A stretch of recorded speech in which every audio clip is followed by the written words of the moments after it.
Ebbago lya sukaali likyali mu bubaga kawaayiro namba 22 kawo ekyuma kya sukaali obuyinza okwegazaanyiza mu kitundu era ne kakugira minisitule y'ebyobusuubuzi okuwa layisinsi eri ekyuma kya sukaali oba kampani ya sukaali yonna mu bbanga erya kilomita 25 okuva ku kyuma ekirala. Okusinziira kawaayiro kano abalimi b'ebikajjo bonna abali mu bbanga erya kilomita 25 ebikajjo byonna bye balima balina okubiguza ekyuma kya sukaali ekiri mu kitundu ekyo soose okubitunda ku buli ayagala. Nga bwe kibadde ebbanga lyonna ekyanokolano kyekividdeko ebbeeyi ya sukaali okwekanama. Baentebe ba disitulikiti okuli Masindi Cosmas Byaluhanga ow'Ebuyikwe Mathias Kigongo Andrew Ssennyongo w'Emukono Ajuma Lubongo w'Emayuge n'owa disitulikiti y'Kamule Thomas Kategeresaako ne bakansala mu disitulikiti ezo basinzidde mu palamenti okulondoola ebyobusuubuzi amakolero n'ebibiina by'obwegasi okuwa ebirowoozo byabwe ku bbago ly'etteeka erigenda okulungamya sukaali erikyali mu bubage eri akakiiko kano. Mathias Kigongo ye ssentebe wa disitulikiti y'Ebuyikwe agamba nti akawaayiro kano singa kanayisibwa kagenda okuwa kampuni za sukaali obuyinza okwefuga akatale n'okudondoola ebikajjo by'abalimi ekintu ekigenda okubanyigiriza ennyo ng'agamba nti tewali nsonga lwaki abalimi bakugirwa okutunda ebikajjo byabwe eri omuntu gwe baagadde.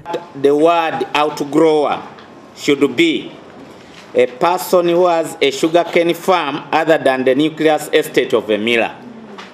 Cosmas Byaluhanga ssentebe wa disitulikiti y'e Masindi agamba nti mu kiseera kino abalimi b'ebikajjo mu disitulikiti eno babonaabona olw'ekyuma kya sukaali ekimu kye balina olw'okudondoola ebikajjo byabwe nga beeyambisa omukisa gw'okuba nti ekyuma kiri kimu kyokka ekiri mu kitundu ky'e Bunyolo ng'agamba nti ebbanga eryo eriyisibwa nga akawaayiro kasigadde nga bwe kali abalimi bagenda kwongera kubonaabona. Abantu okuva e Busoga over 400 kilometers okujja okugula ebikajjo mu Masindi era ne babigula n'ebbeeyi esingako ab'ekinyala. Kati ekizibu kyamaanyi nnyo kubanga tetulina engeri tusobola okugyamu abantu mu bwavu nga tuli mu mbeera nga bweti. Kati enteeka bwe liyita ne bagira nti teri factory endala okujja mu Masindi kijja tukosa nnyo. Ebbago lino lyerimu lyogera kutundawo ekitongole ekigenda okulondoola ebyuma bya sukaali saako abalimi b'ebikajjo okunaatula nga abantu abalondeddwa minisitule y'ebyobusuubuzi n'amakolero saako abalimi b'ebikajjo nga kwotadde ne bannannyini kampuni eza sukaali. Ssentebe w'akakiiko kano Alex Ruhunda akasiza abakulembeze ng'ensonga zaabwe zigenda okolwako n'agamba nti akakiiko kano kakulambula disitulikiti ezo zonna okwongera okwetegereza ensonga ezeetudda mu kakiiko ng'ebbago lino terinafuulibwa tteeka. Rachael Nakassi yakusakidde eggulire lino ku lwa Bukedde TV.